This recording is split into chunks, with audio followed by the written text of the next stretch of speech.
Assalamualaikum warahmatullahi wabarakatuh. Alhamdulillah wassalatu wassalamu ala rasulillah wa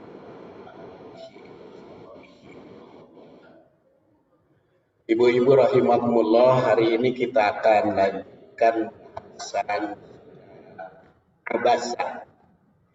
Pada pertemuan yang lalu ayat 1 sampai 4. Sekarang ayat 5 sampai 11, tetapi bagian pertama mungkin baru 6 ya, sampai 5, 6, 7 lah. Jadi nanti makalahnya seperti biasa bersambung. A'udzubillahi minasyaitonirrajim. Amma man istarna fa anta lahu tasadda wa ma 'alaika alla yazzakka wa amma man ja'aka yas'a wa huwa yakhsha fa anta anhu talaha kalla innaha tadhkirah. Amma adapun man orang istagna merasa cukup, fa anta lahu tasadda maka anda engkau, maksudnya Rasul ketika ayat ini turun, Rasulullah Shallallahu Alaihi Wasallam lahu padanya tasadda memberi perhatian. Amma man istagna adapun orang yang merasa cukup, fa anta lahu tasadda maka kamu penuh perhatian. Makanya judulnya jangan terlalu terpesona oleh orang kaya. Stagna, jangan terlalu terpesona oleh orang kaya. Wa ma 'alaika alla yazzakka. Padahal tidak ada tanggung jawab, tidak ada celah 'alaika alla yazzakka jika orang itu tidak membersihkan diri. Wa amma adapun man orang ja'aka mendatangimu, yas'a, biasanya yas'a itu kan berlari cepat, bersegera, makanya ada sa'i, sa'a, yas'a, berlari cepat. Adapun orang yang bersegera, wahwa padahal orang itu yahsya takut, fa'anta maka engkau an darinya salah kamu abaikan. Kala maka sekali-kali janganlah.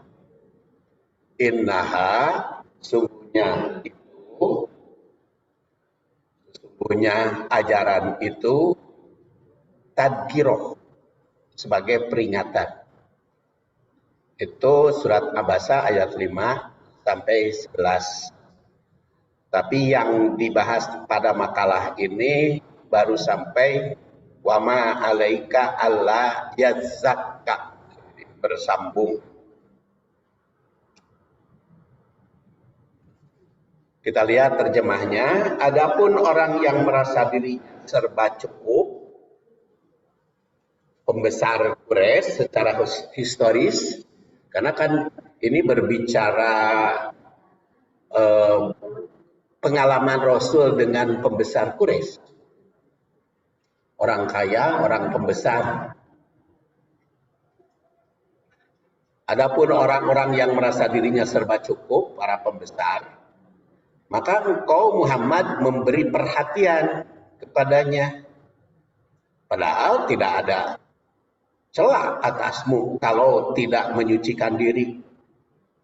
para pembesar itu kalau ternyata tidak memperhatikan, tidak menyucikan diri, tidak ada celah.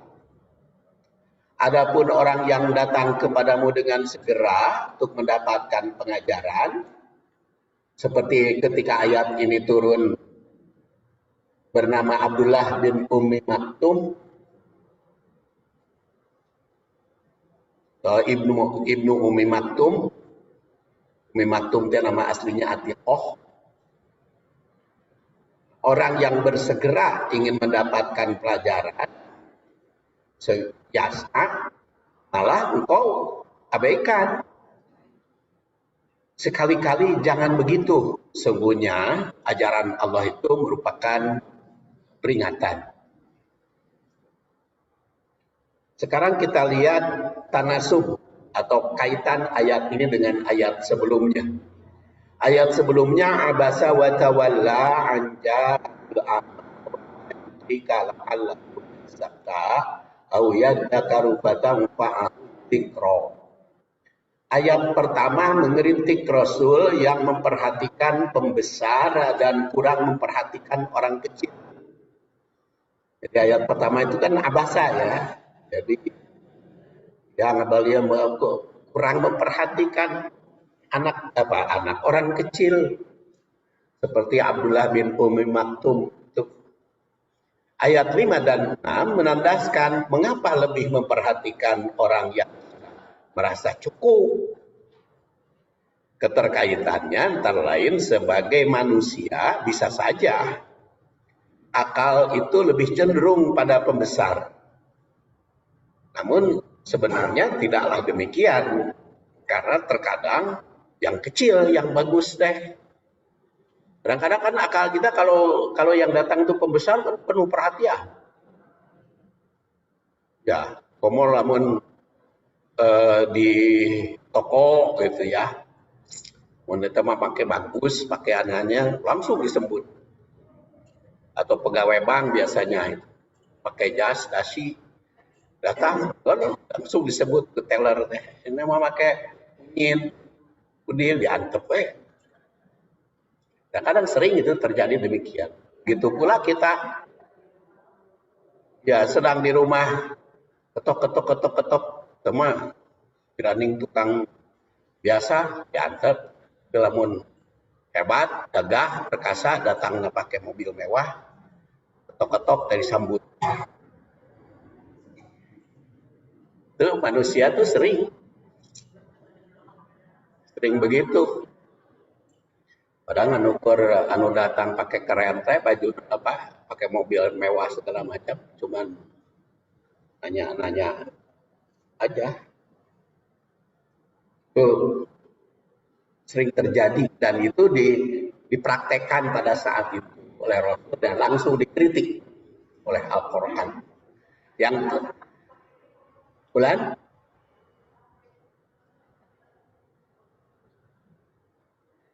ya mah Quran ngeritik ya mah. Kurang meresepna ngeritik. Nah, kritiknya ka urang ieu teh. Jadi bukan orang ngeritik, ya mah kritiknya ka urang. Kadang-kadang kita kan sering tuh. Ya, jadi justru ayat ieu teh ke kita yang sering memperhatikan orang pembesar. Berceramah oge datang gedean wali kota disambut, selamat datang Bapak wali kota. Padahal naon bedana wali kota jeung rakyat keur ceramah sarua we. Rek presiden ge datang. Dan kadang kan penceramah kan sering gitu. Padahal abdi mah pernah keur ceramah ditoel ku protokol teh. Tuh cenah aya Bapak kan bae. Ada saya mah keur ceramah langsung begitu. Kalau Noel teh barusan cek teh tuan pimpinan acara Noel saya ada Bapak pejabat, langsung disebut Bapak pejabat. Tapi hari abdi masuk biasa we sebut teuing rek pejabat rek berceramah mah. Ceramah. Tapi kan kita biasanya begitulah. Padahal isi ceramah itu belum tentu diterima oleh para pembesar. Wah teuing ceramah kita itu justru diterimanya oleh orang-orang biasa, orang-orang kecil. Ya tentu saja pengalaman Rasul seperti itu kan. Ketika Rasul memperhatikan Umayyah bin Khalaf, para pembesar Quraisy, datang Abdullah bin Umi Maktum yang tunanetra, yang bukan orang kaya, bukan pembesar, orang kecil, tapi dia semangat belajar. Maka Rasul itu kurang memperhatikan, sedang memperhatikan para pembesar itu. Ternyata justru yang Islamnya baik teh eta Abdullah bin Umi Maktum. Hari eta mah bangsa Utbah bangsa Umayyah bin Khalaf henteu iman nepi ka akhir zaman ge. Abu Jahal pembesar itu tidak beriman. Justru yang beriman teh Abdullah bin Umi Maktum. Bahkan oleh Rasul sempat 2 kali diberikan jabatan pengganti kepala negara pimpinan Madinah. Itu ketika Rasul ke Badar, perang Badar, itu Madinah dipimpin oleh Abdullah bin Umi Maktum. Dan berhasil itu Madinah. Terus juga ke tempat lain pernah Rasulullah SAW pergi dan Madinah itu dipegang oleh Abdullah bin Maktum.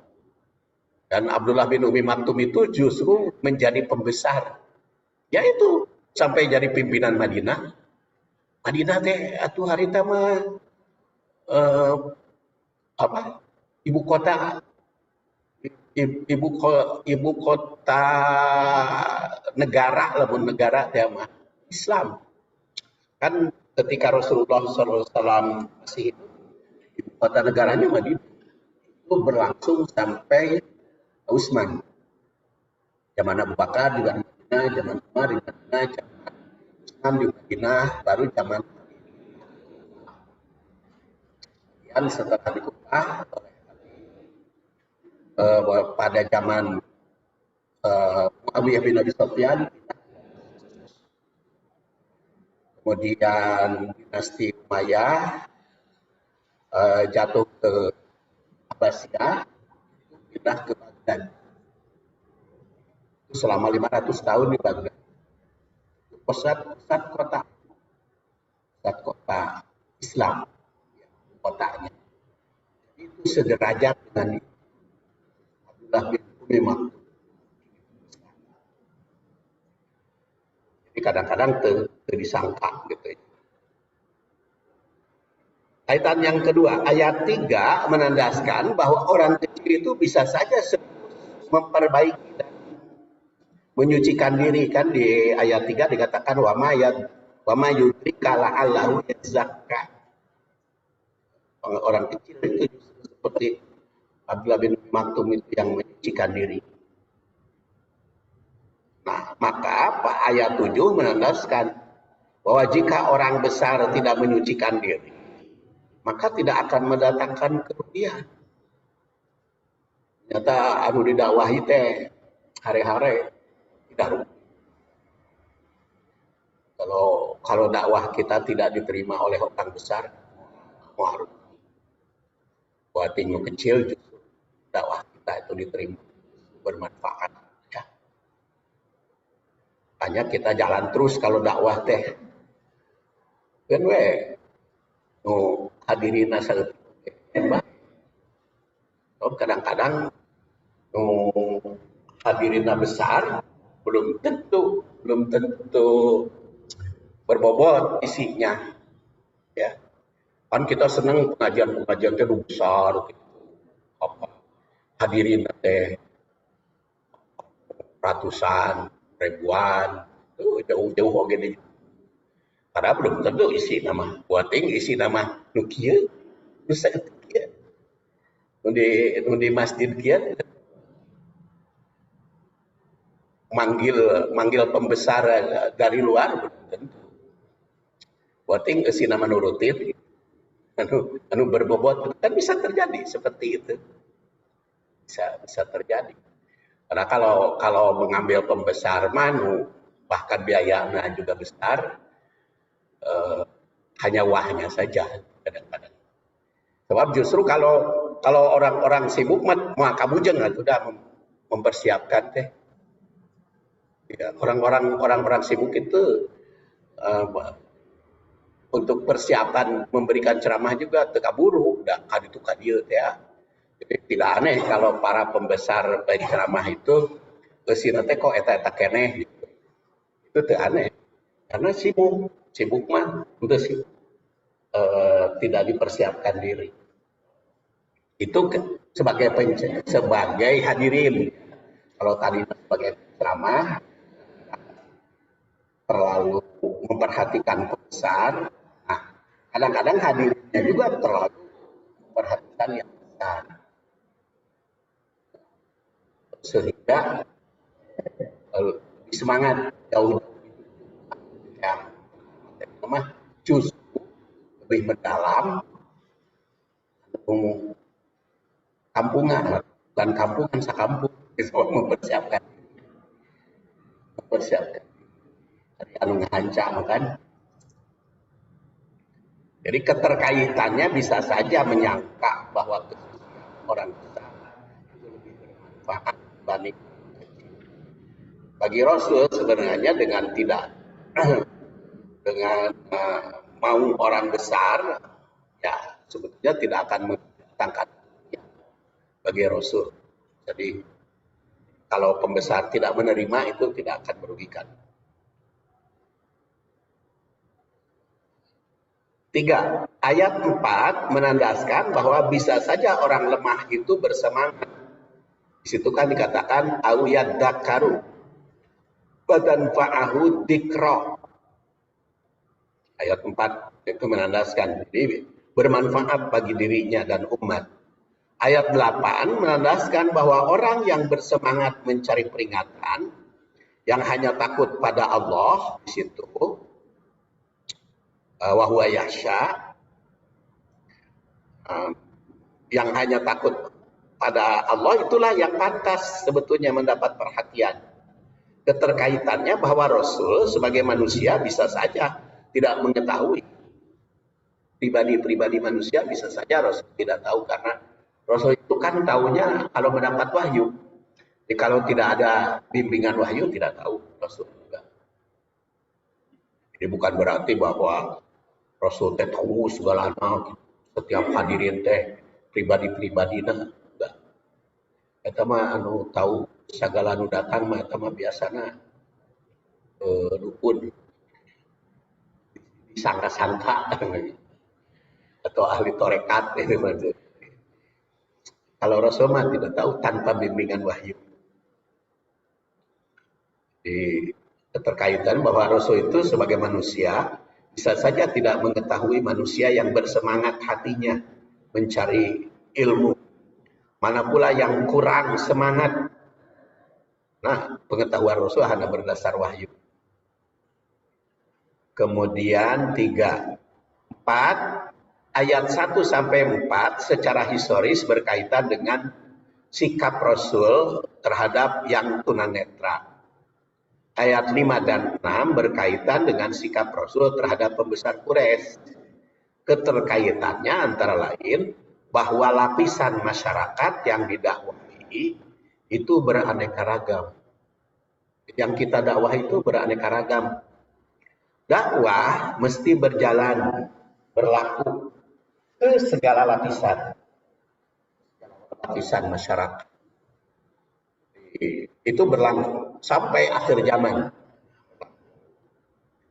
Kemudian yang kelima, ayat 1 sampai 4 mengungkap orang yang bersemangat mencari ilmu dan peringatan.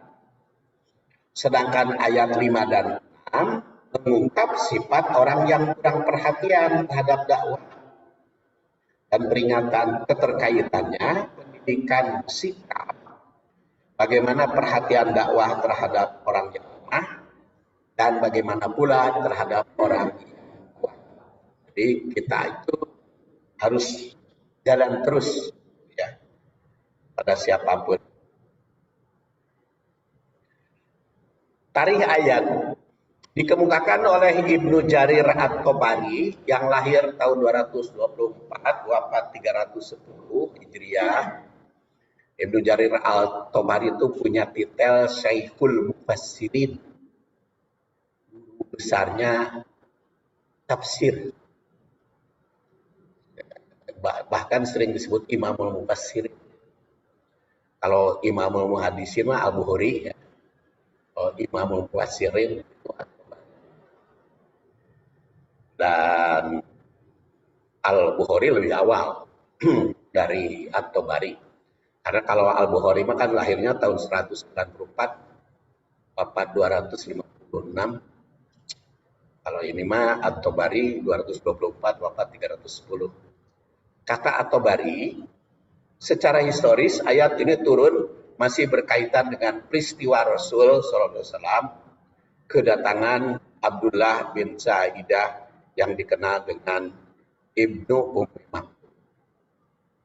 Jadi bapakna Zaidah, ngaran aslina Abdullah, detailna Abdullah bin Ummi Maktum. Ibnu Maktum teh.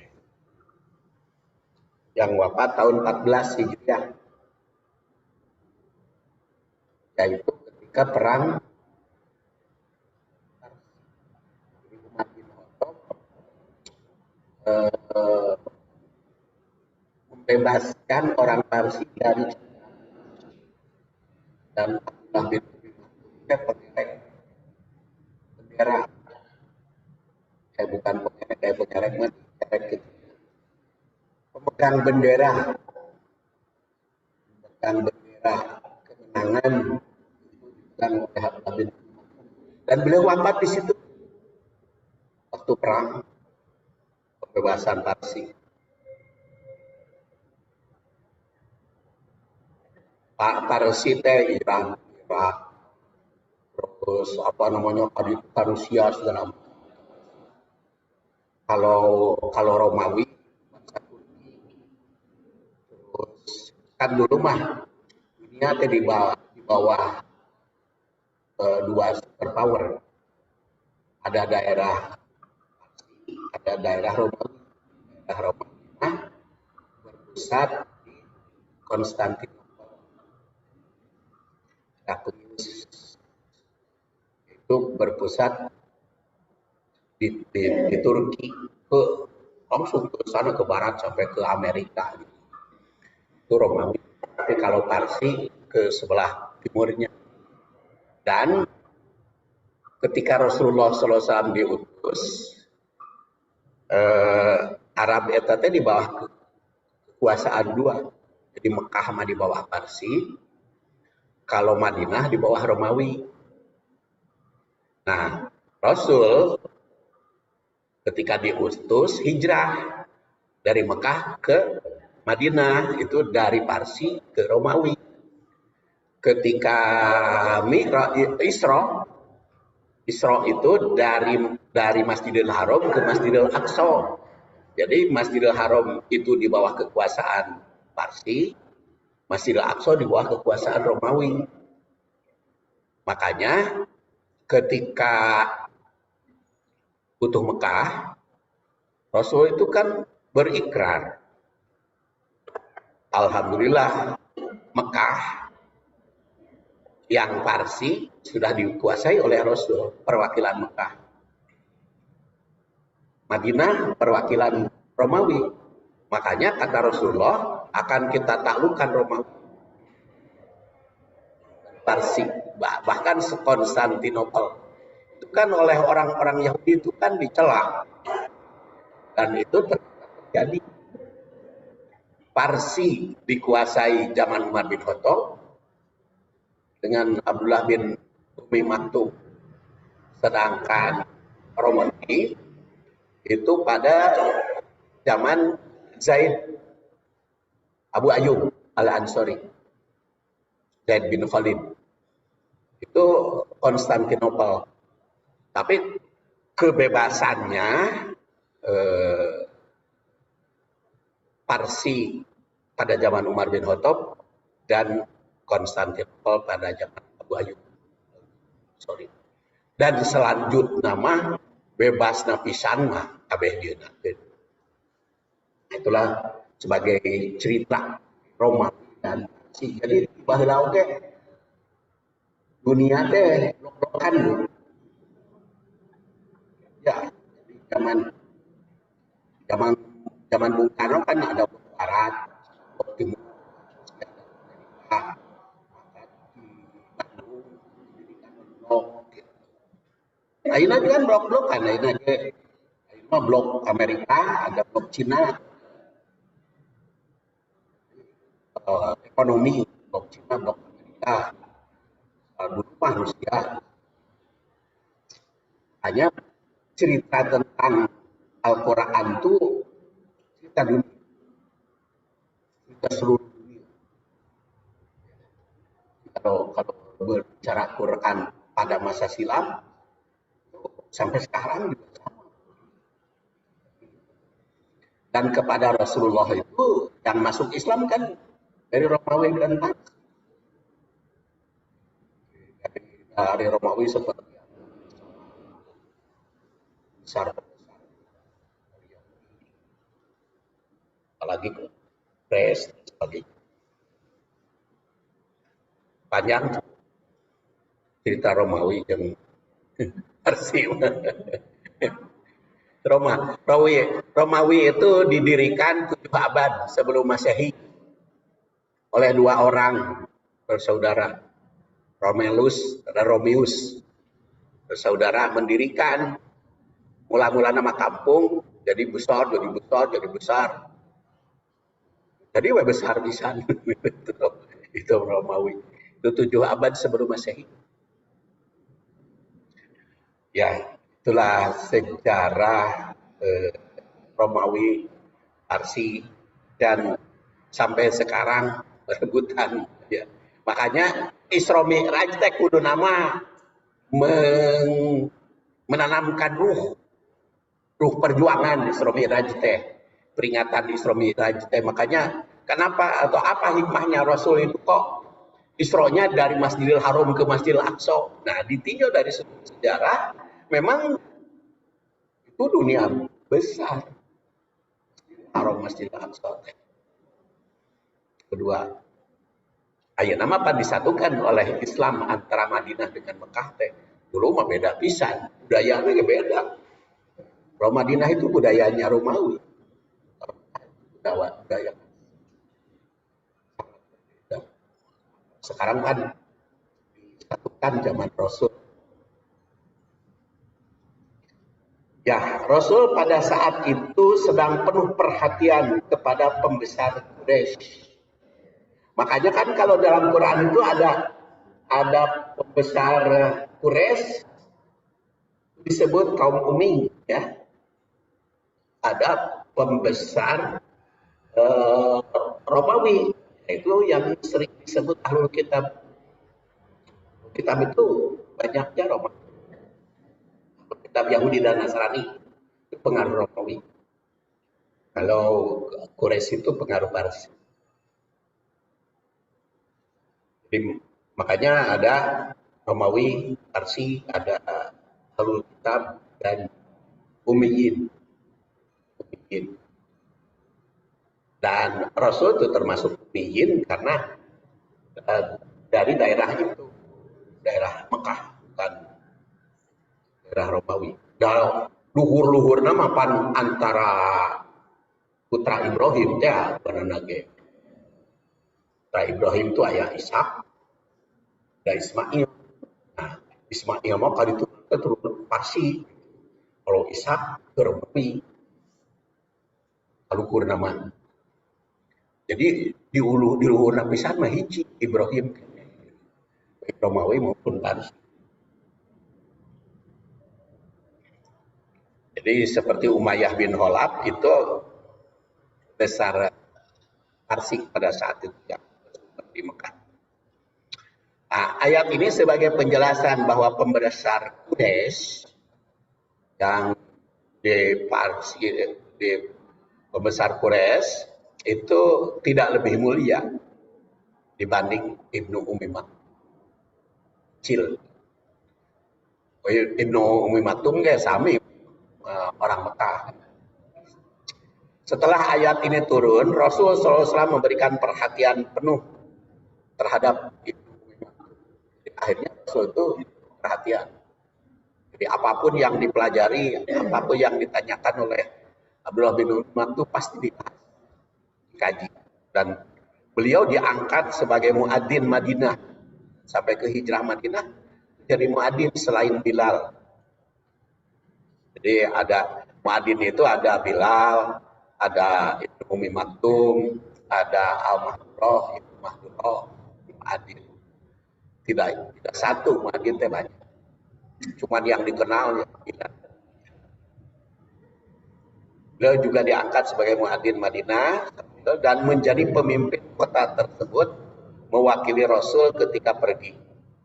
Abdullah bin Umi Maktum juga sebagai sahabat yang sangat mulia, bukan hanya ketika Rasul masih ada, di zaman Abu Bakar dan Umar juga menjadi pembesar. Bahkan Ibnu Umi Maktum wafat di medan perang ketika pembebasan negara Parsi zaman Umar bin Khattab, itu dikemukakan oleh Ibnu Jarir At-Tabari. Sekarang kita lihat tafsirnya. Amma manistagna. Amma adapun, setelah dijelaskan sifat orang yang soleh seperti Ibnu Umi Maktum yang mendambakan peringatan, maka diungkap lapisan masyarakat lain. Perkataan amma itu merupakan kata syarat yang pasti ada jawaban, maka sering diartikan adapun. Kalau ada amma itu pasti jawabannya Pak. Itu amma manistagna, maka jawabannya Pak. Jadi itu di dalam berbagai ayat pasti. Jadi kalau memahami ayat teh setelah amma tak nama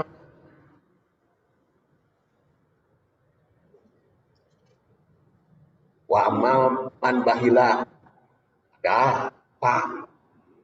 Terus apalagi amma naon itu? Amma yatasa'al, etama amma bukan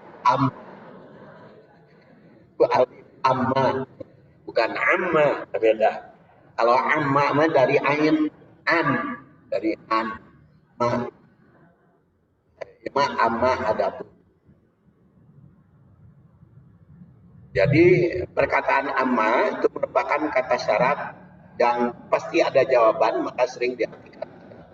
Sedangkan manistagna, orang yang merasa berkecukupan, menurut Ibnu Abbas, Abdullah bin Abbas yang wafat 68 Hijriah, merasa tidak butuh orang oleh keimanan, stagnan oleh Allah, karena banyak harta melimpah. Biasanya orang stagnan karena sombong kan, merasa jadi orang kaya.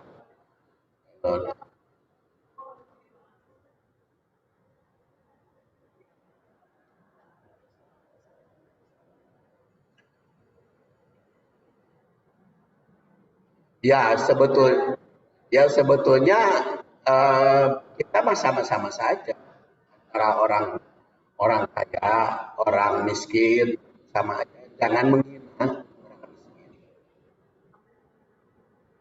Ya tidak perlu menghindar, biasa aja sama. Jadi dianggap sama. Cuman kalau tata kesopanan mah ya ada tata kesopanan. Tapi yang penting tidak boleh menghina orang miskin.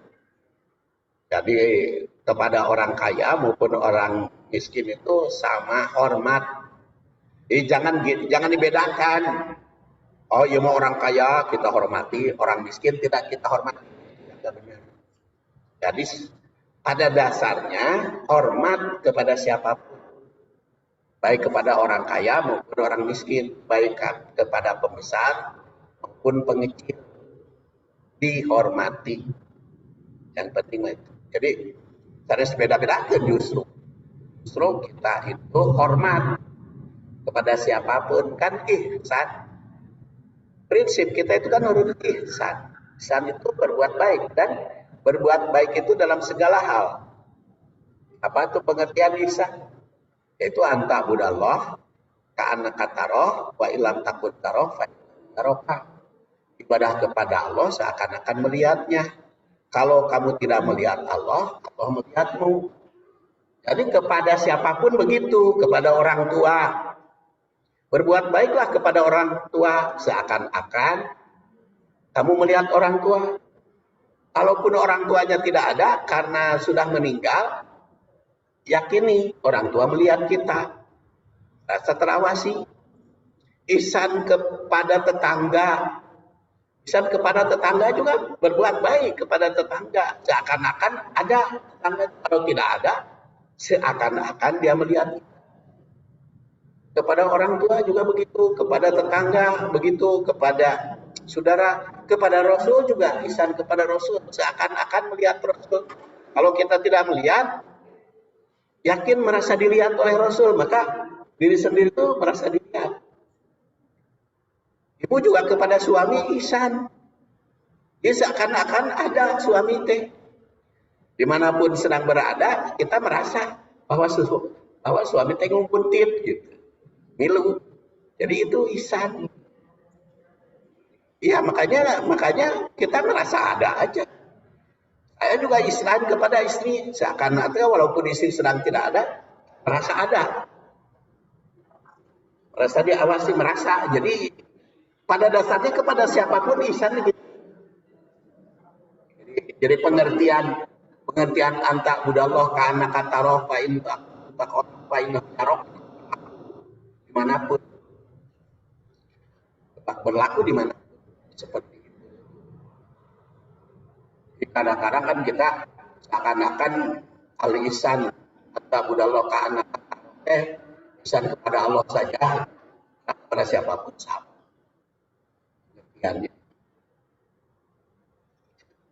Jadi seperti ibu tadi katakan bagaimana menghadapi orang kaya, tetapi ada orang miskin juga sama. Orang sudah beda-beda.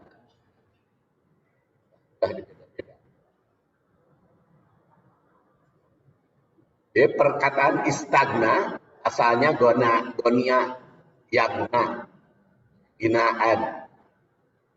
Itu mengandung arti kaya, banyak harta, berkecukupan. Dan apabila ditambah alif sinta, istagna, itu merasa atau meminta. Seperti gofaro. Gofaro itu kan ampunan. Istaghfaro, minta ampunan. Gois itu pertolongan. Astagis, minta pertolongan. Atau merasa. Merasa juga pakai alif sinta. Barid itu dingin, mustabrid kedinginan. Terkadang manusia yang kaya merasa telah sempurna segalanya, sehingga sombong, angkuh. Merasa tidak membutuhkan pihak lain dan kurang menghiraukan yang lain. Padahal sekaya apapun, sebanyak apapun harta, yang banyak pasti mempunyai kebutuhan yang tidak terlaksana. Orang kaya di Indonesia, paling kaya di Indonesia, hanya masih butuh orang kaya. Orang miskin di sana, kuyahan yang berkuasa di Indonesia, sekarang jadi presiden, tanya asli kan masih kurang, jadi seru aja kurang. Kayak tadi itu orang kaya itu punya trans ya, baru Tanjung mata kaya gitu pasti kurang.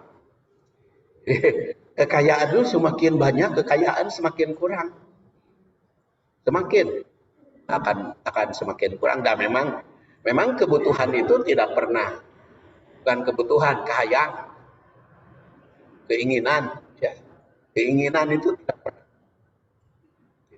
pernah berhenti. Kalau kebutuhan nama sebetulnya ada berhentinya, tapi kahayang beda. Karena ibah lama bertebogan naon mah jajan bubur anu tinu ngalewat ge enak nu 5.000. Tapi aya geus kaya mah teu enak. Jajan bubur nu ngalewat teh. Pasti cari ke restoran. Jadi eta mah geus kitu eta mah manusia mah semakin bertambah banyak kekayaan, semakin banyak hayang.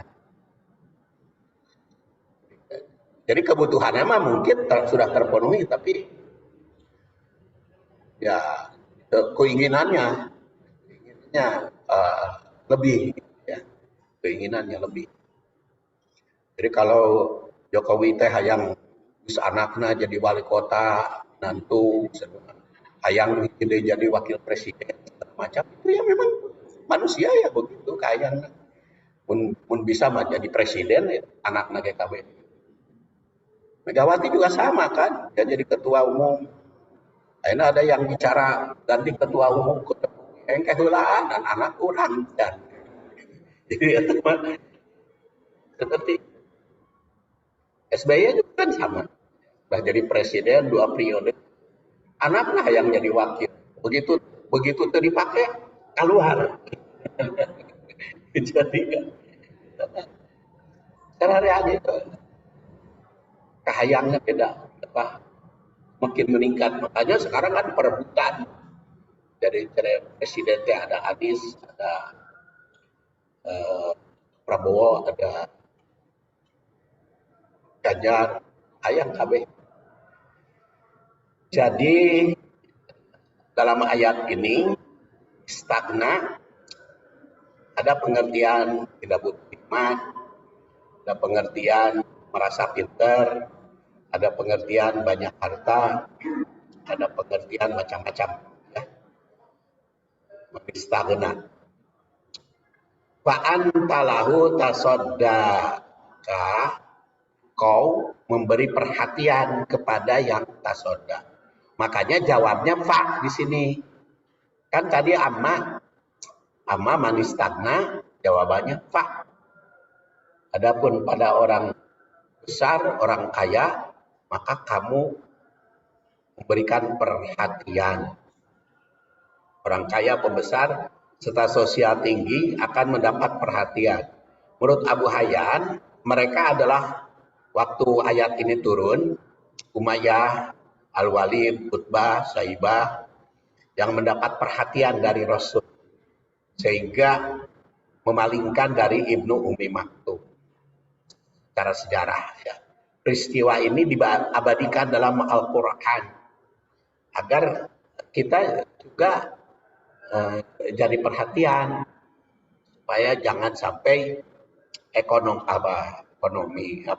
pengalaman seperti itu jangan sampai mempengaruhi. Ya. Jadi perhatian pula dalam pemilihan pemimpin kan sering terpesona oleh orang yang terkenal kekayaannya, padahal belum tentu memiliki kemampuan. Ekonomi terkadang bisa menguasai berbagai bidang. Penguasa sukses itu bisa saja menguasai penguasa. Kan dengan harta kekayaan bisa saja. Penguasa itu dikuasai oleh ekonomi. Nah, ekonomi seharusnya dikuasai oleh orang-orang yang salih. Tapi di Indonesia, karena kan yang jadi presiden dana 9 triliun calon presiden. Apalagi kalau jadi gubernur juga begitu, jadi DPR juga begitu kan.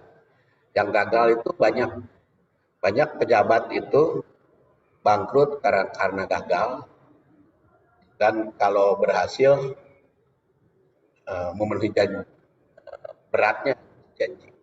Wa ma alaika alla yazakka, bukan tanggung jawabmu kalau mereka tidak membersihkan diri. Saya kira itulah, karena waktu asar sudah tiba sebentar lagi. Jadi kita akhiri.